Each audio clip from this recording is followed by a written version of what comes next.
అందరికీ నమస్కారం. కథాలహరికి స్వాగతం. ఈరోజు నేను మీకు వినిపించబోయే కథ పేరు 'భయమెందుకు'. రచన చీకోలు సుందరయ్య గారు. ఇక కథలోకి వెళ్దామా? హాల్లోంచి బిగ్గరగా నవ్వు వినిపిస్తుండడంతో స్టవ్ ఆఫ్ చేసి వంటగదిలోంచి పరిగెత్తింది రామలక్ష్మి. అక్కడ శ్రీవారు తనివి తీరా నవ్వుతున్నారు. "ఏమైందండి? అంత బిగ్గరగా నవ్వుతున్నారు?" అంటూ అడుగుతూనే 2 రోజులుగా ముసురుకున్న మబ్బులు పూర్తిగా వదిలినట్టున్నాయి అంటూ చెలోక్తి విసిరిందామె. 2 రోజులుగా రామలక్ష్మి శ్రీవారి మౌనానికి, ఉదాసీనతకి కారణాలు అడుగుతూనే ఉంది. కానీ ఆయన "ఏం లేదు" అని ముక్తసరిగా సమాధానం చెప్తున్నాడు. పెళ్ళైన 30 సంవత్సరాల్లో శ్రీవారిని అలా చూడ్డం అదే మొదలు. ఎంత సీరియస్ సమస్య అయినా ఓ గంట, 2 గంటలు అంతే. ఇలా 2 రోజులు ఇంట్లో వారితో మాట్లాడకుండా ఉన్నది లేదు. అప్పటికీ రామలక్ష్మి అన్నం వడ్డించేటప్పుడు అడుగుతూనే ఉంది. రాత్రివేళ ప్రస్తావిస్తూనే ఉంది. ఎందుకు మూడిగా ఉంటున్నారని. కానీ శ్రీవారు నోరు విప్పింది లేదు. ఆ రోజు ఆయన బిగ్గరగా నవ్వేటప్పటికీ ఆమెకి నవ్వొచ్చింది. ఆయన్ని అంతగా పట్టిపీడించిన సమస్య పరిష్కారమైనట్లు ఫీలయింది. ఏం లేదు. రేడియోలో ఓ జోకొచ్చింది. అది సుతారంగా, సున్నితంగా, దాని వెనక బోలెడంత హాస్యం ఉంది. అందుకే నవ్వొచ్చింది. బదులిచ్చాడు రామలక్ష్మి భర్త నరసింహారావు. రేడియోలో కూడా జోకులొస్తున్నాయా? నేను పొద్దున్నుంచి రేడియో వింటూనే ఉన్నాను. నాకు తెలియకుండా జోకెప్పుడొచ్చిందండి? అడిగిందామె. ఇందాకే. ఏమిటో అది మా శ్రీవారిని అంతగా నవ్వించిన జోక్. నువ్వు నిజంగానే వినలేదా? వినుంటాను. కానీ దాన్నంతగా పట్టించుకోలేదనుకుంటాను. అయితే చెబుతా విను. చెప్పండి. ఒక అమ్మాయి, అబ్బాయి మాట్లాడుకున్నట్టుగా 2 గొంతులు. అమ్మాయి: ఇక్కడ ఫ్రెష్ చేపలు అమ్మబడును. అబ్బాయి: అమ్మేది ఇక్కడేగా. వాక్యాన్ని తగ్గించి సరిచేసి చెప్పు. అమ్మాయి: ఫ్రెష్ చేపలు అమ్మబడును. అబ్బాయి: ఫ్రెష్‌గానే ఉన్నాయిగా. ఆ విషయం మళ్ళీ చెప్పాలా? అమ్మాయి: చేపలు అమ్మబడును. అబ్బాయి: చేపలు కనిపిస్తున్నాయిగా. విడిగా చెప్పాలా? అమ్మాయి: అమ్మబడును. కాల్ అంటూ నంబర్ ఒకటిచ్చింది. అబ్బాయి: ఇప్పుడు చూసుకో. నవ్వాడు నరసింహారావు. ఇందులో మీకు అర్థమైంది, నాకు అర్థం కానిదేంటో? నీకు నిజంగానే అర్థం కాలేదా? అర్థమైతే కాలేదని ఎందుకంటాను? అయితే విను. చివరగా ఆ అమ్మాయి ఏమంటుంది? అమ్మబడును. కాల్ అని ఒక నంబర్ ఇస్తుందిగా. అంటే ఆ అమ్మాయి ఏమమ్ముతుంది? ఆ అమ్మాయిని దేనికోసం కాంటాక్ట్ చేయాలి? ఇదే ఇందులో నవ్వు తెప్పించే అంశం. ఇందులో ఇంత తిరకాసుందన్నమాట. ఇదేదో చేపలమ్మే వ్యవహారంలా అనిపిస్తుంది కానీ, పోను పోను అది ఆ అమ్మాయికే చుట్టుకుంటుంది. రాసిన రచయిత ఎవరో గాని మహా గడుగ్గాయే. పోనీలెండి. ఆ రైటర్ ఎవరో గాని మీకు నవ్వు తెప్పించాడు. 2 రోజులుగా నువ్వడుగుతున్నావుగా ఎందుకండి ముభావంగా ఉన్నారని? మన జీవితాలు నవ్వుల పాలు కాకుండా ఉండాలంటే ఏం చేయాలనేదే నా ఆలోచన. ఒక్కసారిగా రామలక్ష్మి ఇదేదో సీరియస్ విషయమేనని ఎదురుగా ఉన్న కుర్చీలో కూర్చుంది. నరసింహారావు మరే 2 ఏళ్లలో రిటైర్ అవ్వబోతున్నాడు. ఆయనకి 2 పిల్లలు. అమ్మాయి, అబ్బాయి. అమ్మాయికి పెళ్లి చేశారు. అల్లుడు మంచివాడే.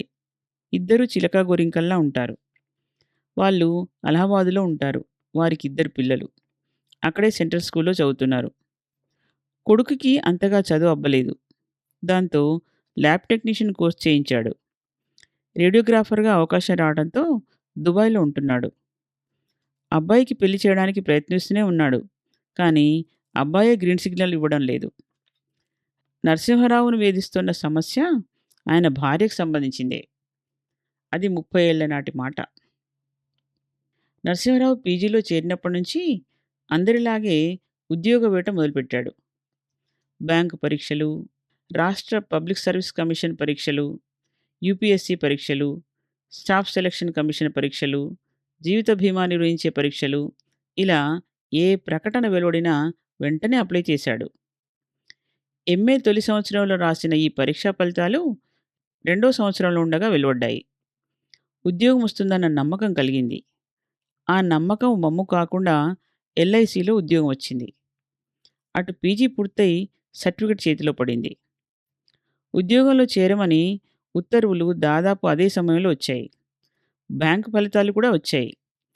ఫలితాల్లో తన నెంబరున్న మనసు జీవిత బీమా వైపే లాగడంతో ఇక అక్కడే సెటిల్ అయిపోయాడు. ఉద్యోగం వచ్చాకే పెళ్లి చేసుకుంటానన్నావు కదా! ఇక ఆలస్యం దేనికి? అని తండ్రి బాలయ్య తన పెళ్లి గురించి గుర్తు చేస్తుండటంతో పెళ్లికి గ్రీన్ సిగ్నల్ ఇచ్చాడు నరసింహారావు. నరసింహారావు చేత మూడు ముళ్ళు వేయించుకోవడానికి అమ్మాయిలు భారీగా క్యూ కట్టలేదు. కానీ తెలిసిన వారి నుంచి 2 సంబంధాలు మాత్రం వచ్చాయి. ఒక అమ్మాయి డిగ్రీ తర్వాత బీఈడీ పూర్తి చేసి ఉన్నత పాఠశాలలో మ్యాథ్స్ టీచర్‌గా పనిచేస్తోంది. రెండో అమ్మాయి స్కూల్ డ్రాపౌట్. ఇంట్లో వాళ్ళు సమీప బంధువులు కొందరు అటువైపు, కొందరు ఇటువైపు మొగ్గారు. కానీ తల్లిదండ్రులు మాత్రం స్కూల్ మానేసిన అమ్మాయి వైపే మొగ్గారు. వారికుండే కారణాలు వారివి. ఆ అమ్మాయి తల్లిదండ్రులు నెమ్మదస్తులు. కట్న కానుకలు పెద్దగా ఇచ్చుకోలేకపోయినా ఇతర మర్యాదలకు లోటుండదు. దూరపు బంధుత్వం కలిసింది. అమ్మాయి ఇంట్లోనే ఉంటుంది కాబట్టి తిండి తిప్పలు, పిల్లల పోషణ, పాఠశాలకు పంపడం వంటి వాటికి దిగుల్లేదు. కొడుకు, కోడలు ఎప్పుడొచ్చినా రెండూళ్ళకు వెళ్ళడం తేలిక. తల్లిదండ్రులు సరే అన్న తర్వాత కాదనడానికి నరసింహరావుకి ఏ కారణం కనిపించలేదు. అందచందాలు ఓకే. అయితే అమ్మాయి ఇంకొంచెం చదివి ఉంటే బాగుండేదనిపించింది. కానీ తల్లిదండ్రుల మాటకు నరసింహరావు సరే అన్నాడు. అలా ప్రవేశించింది రామలక్ష్మి నరసింహరావు జీవితంలోకి. ఎల్ఐసి హెడ్ క్వార్టర్స్‌లో ఉద్యోగం కాబట్టి నరసింహరావు సర్వీస్ అంతా హైదరాబాద్‌లోనే. అంటే స్టేషనరీ జాబ్. పేరుకు తగినట్లే రామలక్ష్మి కొంచెం చామన ఛాయ అయినా కళగా ఉంటుంది. లక్ష్మి కళ ఉట్టి పడుతుందంటారు ఆ కాలనీలో అందరూ. బంధువులైతే ఏ శుభకార్యమైనా ఆమె చేతే ప్రారంభింపజేస్తారు. నరసింహారావు జీవితంలోకి ఆమె ప్రవేశించాక ఆయన బిలియనీర్ కాలేదు కానీ ఇంటి బాధ్యతలు, పిల్లల చదువులు అన్నీ ఏ విధమైన ఒడిదుడుకులు లేకుండా పూర్తి చేసుకోగలిగాడు. చిన్న వాహనం కొనుక్కున్నాడు. తల్లిదండ్రులు గతించే వరకు వారికి కావలసినవన్నీ స్వయంగా చూశాడు. హైదరాబాద్‌లో సొంత ఇల్లు కట్టుకున్నాడు. అన్నీ బావున్నాయి. రామలక్ష్మి స్కూల్ డ్రాపౌట్ కావడం వల్ల ఆమె విషయంలోనే నరసింహారావు ప్రయత్నాలన్నీ బెడిసికొట్టాయి. ఈ విషయంగా ఇద్దరి మధ్య చాలాసార్లు చర్చ నడిచింది. ఆమెను ప్రైవేటుగా చదివించి ఓపెన్ యూనివర్సిటీ డిగ్రీ చేయిద్దాం అనుకున్నాడు నరసింహారావు. నాకెందుకండి అంతంత చదువులు అని రామలక్ష్మి ఆసక్తి చూపలేదు. రోజు పేపర్ చదవమన్నాడు. చదువుతున్నానంటుంది. పేపర్‌లోంచి కొన్ని వార్తలు రాయమన్నాడు. నోట్ పుస్తకాలు తెచ్చాడు. వాటి నిండా ముగ్గులుంటాయి తప్ప మరోటి కాదు. నాకు తెలుగు ఎలాగో వచ్చు. ఇంగ్లీష్ నేర్చుకుంటాను. రామలక్ష్మి అనడంతో మళ్ళీ ఏబీసీడీలతో ప్రారంభించాడు. A for apple, B for ball, C for cat ఇలాంటి పదాలతో అది ఆగిపోయింది. ఎప్పుడు కుట్లు, అల్లికలు ఇవేనా? కాస్త చదువుకుంటే 4 అక్షరాలు నోటికొస్తాయి కదా! అంటే ఏ డిగ్రీ లేకుండా ఇంత జీవితం గడిపిన దాన్ని ఇంకా 25 ఏళ్ళు బతుకుతానేమో దాన్ని గడపలేనా? అని ఎదురు ప్రశ్నిస్తుంటుంది. పైగా చదువు పూర్తిగా లేకుండా లేదు కదా! అమ్మవారి సహస్రనామావళి చదివేలాగా ఉంది. ఇంకా చదువెందుకు? అంటుంది. నరసింహారావు ఆలోచనలు వేరు. నాకేదైనా అయితే నీకు దిక్కెవరు? నీ కూతురు వందల కిలోమీటర్ల దూరంలో ఉంది. నువ్వక్కడ ఉండలేవు. నీ కొడుకు ఇక్కడ లేడు. నువ్వా అక్కడికి పోవు. బ్యాంకుకు, ఏటీఎంకు వెళ్ళాలి. ఫ్యామిలీ పెన్షన్ వంటి వాటికి అప్లై చేసుకోవాలి. ఊళ్ళో ఉన్న 2 ఎకరాల పొలం సంగతి చూసుకోవాలి. ఒక్క ధైర్యం ఉంటేనే చాలదు.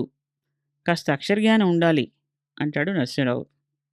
అందుకే ఇద్దరి పేర్ల మీద బ్యాంకులో జాయింట్ ఖాతా తెరిచాడు. నేనెలాగో మీకన్నా ముందే దాటుకుంటాను. ఈ అవస్థలన్నీ నాకెందుకు? అంటుంది. ఎవరు ఎప్పుడు దాటుకునేది మన చేతుల్లో ఉందా? మనం నిర్ణయించగలమా? నేను నీకన్నా 10 ఏళ్ళు పెద్దవాడిని. నేనే దాటుకుంటానేమో ముందుగా. అప్పుడు నీ బతుకెలాగా? అంటాడాయన. రామ రామ! అదేం మాటండి? మా అమ్మ పుట్టెడు పసుపు కుంకుమలతో పోయింది. ఊళ్ళో వాళ్ళంతా పుణ్యాత్మురాలని ఇప్పటికీ తలుచుకుంటారు. నాకు ఆ అదృష్టం పడుతుంది. నా గురించి మీరు దిగులు పడకండి అంటుంది రామలక్ష్మి. ఆ తరం వాళ్ళ సంగతి వేరు. అది వదిలేయ్. ఎప్పుడు ఏం జరుగుతుందో మనకేం తెలుసు? పచారు కొట్టులోంచి అన్నీ తెచ్చి ఇంట్లో వంట చేయడం కాదు. ఎక్కడెక్కడ ఏం దొరుకుతుందో, ఎక్కడి నుంచి ఏం తెచ్చుకోవాలో తెలుసుకోవాలి. అన్నీ నీ అంతట నువ్వే చేసుకోవాలి. ఆ మధ్య ఒకావిడ బ్యాంకు ఖాతా నుంచి డబ్బు డ్రా చేయడానికి బ్యాంకుకెళ్ళింది. అక్కడో వ్యక్తి తారసపడితే స్లిప్ మీద తన పాస్‌బుక్‌లో ఉన్నట్టు పేరు, రూ. 1000 తీసుకుంటున్నట్టు రాయమని అడిగింది. అతను విత్‌డ్రాయల్ స్లిప్ మీద అన్నీ రాసి, "మీరు కూర్చోండి బామ్మగారు, నేను బ్యాంకు నుంచి డ్రా తీస్తానన్నాడు. పైగా అతను కూడా డబ్బులు డ్రా చేస్తున్నాడు. ఆమె నమ్మింది. అతను డ్రా చేశాడు. బాగానే ఉంది. 10,000 డ్రా చేసి 9,000 తెలివిగా దాచేశాడు. రూ. 1000 ఆమె చేతిలో పెట్టాడు. రద్దీగా ఉండటంతో ఆమె రూ. 1000 లెక్కపెట్టుకొని వెళ్ళిపోయింది. తర్వాత చాలా రోజులకి తన ఖాతా నుంచి 9,000 మాయమయ్యాయని తెలుసుకుంది. తర్వాత తెలుసుకుని లబోదిబోమంది. ఆమెకు అక్షరజ్ఞానం ఉంటే ఇలా జరిగేది కాదుగా అని నరసింహారావు ప్రశ్నిస్తే, అటువంటివి అందరికీ జరుగుతాయని ఎందుకనుకోవాలి? పైగా ప్రతిసారి జరుగుతాయా? అని ప్రశ్న వేస్తుంది రామలక్ష్మి. జరుగుతాయో లేదో అప్రస్తుతం. విత్‌డ్రాయల్ స్లిప్ మీద రాసి డబ్బులు డ్రా చేసుకోవాలి కదా! నాకిప్పుడంటే జీతం వస్తోంది. రిటైర్ అయితే పెన్షన్ వస్తుంది. అంతవరకు బానే ఉంది. నాకేదైనా అయితే ఫ్యామిలీ పెన్షన్ కోసం అప్లై చేసుకోవాలి. అదంత సులభం అనుకుంటున్నావా? ఇప్పుడు మనింటికి వచ్చేవాళ్ళంతా మనకు సాయపడతారనుకోలేం. ఎవరి పనులు వారికుంటాయి. పైగా నేనో నువ్వో పోతే కర్మకాండలు మనవాళ్ళెవరో దగ్గరుండి జరిపిస్తారు. చట్ట ప్రకారం చేయాల్సినవి ఎవరు చేస్తారు? వారికేం అవసరం? మున్సిపాలిటీ ఆఫీస్‌కెళ్ళి డెత్ సర్టిఫికేట్ కోసం అప్లై చేయాలి. వాళ్ళు వెంటనే ఇస్తారా? తిప్పుతారు. కాబట్టి తిరగక తప్పదు. ఆ సర్టిఫికేట్ వచ్చాక బ్యాంకులోనూ, ఆఫీస్‌లోనూ ఇవ్వాలి. ఫారం 14లో ఫ్యామిలీ పెన్షన్ కోసం అప్లై చేసుకోవాలి. లీగల్ హెయిర్ సర్టిఫికేట్ అవసరమైతే తెచ్చుకోవాలి. కొంతమంది మేము సహాయం చేస్తామని వస్తారు. ఎక్కడంటే అక్కడ సంతకాలు పెట్టించుకుంటారు. వాళ్ళు దేని మీద సంతకాలు పెట్టించుకుంటున్నారో తెలుసుకోవాలి కదా! నమ్మి తెల్ల కాగితాల మీద సంతకాలు పెట్టినవారు నట్టేట మునిగిన దాఖలాలు బోలెడు. ఏమండీ, నారు పోసినవాడే నీరు పోస్తాడు. మనం ఎంతమందికి సహాయాలు చేయడం లేదు? ఆ టైం వస్తే ఎవరో ఒకరు మనకు సాయపడకపోతారా? అంతేగాని మనంతట మనం చేసుకోవాలనవుగా? మొన్న న్యూస్‌లో కూడా చూపిచ్చారు. ఏటీఎం కార్డ్ మీదే దాని నంబర్ కూడా రాసుకుందట ఒకావిడ. అది గమనించిన పని మనిషి ఏటీఎం కార్డ్ పట్టుకెళ్ళి అరగంటలో మొత్తం దోచేసింది. ఇదెందుకు జరిగింది? ఆవిడ పెద్దగా చదువుకోకపోవడం వల్లనే. ఆ పని మనిషిని ట్రేస్ చేశారు. ఆమెకు శిక్ష పడింది. కానీ ఈవిడ తలనొప్పి సంగతేంటి? మళ్ళీ అటువంటివి జరగవనుకోవడానికి వీల్లేదుగా? జీవితం అంటే ఎప్పుడూ ఏటీఎంలు, ఆఫీసులు, పెన్షన్లు ఇవేనా? అయినా మనలాంటోళ్ళని మోసం చేసే వెధవలు బావుకునేది ఏముంది? మీకు అనవసరంగా భయం దేనికి? ఇది రామలక్ష్మి వాదన. మనకు అవసరాలకు మించినదేమీ లేదు. డబ్బు కానీ, నగలు కానీ. కానీ ఆ మాత్రం కూడా లేనివారు మన చుట్టూ ఎందరో ఉన్నారు. మన చుట్టాల్లోనూ ఉన్నారు. మనం సమాజం నుంచే కాదు, బంధువర్గం నుంచి కూడా మనల్ని మనం కాపాడుకుంటూ ఉండాలి అంటాడాయన. మీదంతా ఉట్టి అనుమానం, భయం అంటుందామ. ఎన్నో అసమానతలు, సామాజిక రుగ్మతలు ఉన్న చోట ఇటువంటివి పోవు. ఇంకా కొత్తవి తలెత్తుతుంటాయి అంటాడాయన. మీరు పుస్తకాల్లో, పత్రికలో చదివినవన్నీ నాకెందుకు చెప్తారు? మీటింగులో అయితే జనాలు చప్పట్లు కొడతారు అంటూ నవ్వుతుంది. నరసింహరావు భయాలు, సందేహాలు రామలక్ష్మి నవ్వు ముందు దూది పింజలా ఎగిరిపోతుంటాయి. కానీ తన ఫ్రెండ్ ప్రసాద్ గుండెపోటుతో మరణించినప్పటి నుంచి నరసింహారావుకి ఇటువంటి ఆలోచనలు తప్పడం లేదు. ప్రసాద్ చనిపోయిన తర్వాత ఆయన భార్యకి వచ్చిన ప్రావిడెంట్ ఫండ్, గ్రాట్యుటీని ఆమె బంధువులు మాయమాటలు చెప్పి తన్నుకుపోయారు. తాను 2, 3 సార్లు వాళ్ళ ఇంటికి వెళ్ళి ఆమెకు ఎన్నో జాగ్రత్తలు చెప్పాడు. అయినా లాభం లేకపోయింది. అప్పటినుంచి కడుపులో మంటగా అనిపించినా, ఏ కారణంగానైనా చెమట పట్టినా, తల తిరిగినట్లు అనిపించినా, యమధర్మరాజు పాశం పట్టుకుని ఎదురుగా నిలబడినట్లే భయపడుతున్నాడు. తన మరణం గురించి తాను బాధపడటం కన్నా, తనకేమైనా అయితే అమాయకురాలైన భార్య, కొడుకు ఏమవుతారనేదే అసలు భయం. మూడో శ్రావణ శుక్రవారం. ఉదయం 5:30 అయింది. గురువారం రాత్రే ఇల్లంతా కడిగి ముగ్గులు తీర్చిన రామలక్ష్మి, "ఏవండీ! మర్చిపోకుండా నన్ను 5 గంటలకు లేపండి" అంటూ భర్తకు మరోసారి గుర్తు చేసింది. "దేవిగారు ఆదేశించినట్టే" అన్నాడు నరసింహరావు. వేకువజామున నరసింహారావు ప్రేమగా "రాము" అంటూ భార్యను పిలిచాడు. ఆవిడ పలకలేదు. ఆమె మీద చెయ్యి వేశాడు. చలనం లేదు. భుజం తట్టాడు. ప్రతిస్పందన లేదు. ఆందోళనతో ముక్కు దగ్గర చేయి పెట్టాడు. శ్వాస ఆడడం లేదు. భయంతో ఆమె చేయి పట్టుకుని చూశాడు. నాడి అందలేదు. "నువ్వెలా బతుకుతావో అని దిగులు పడుతుంటే, నేనెలా బతుకుతానో చూద్దామని వెళ్ళిపోయావా రామూ" అంటూ నరసింహారావు కుప్పకూలిపోయాడు. కథ సమాప్తం. మరో మంచి కథతో కలుద్దాం.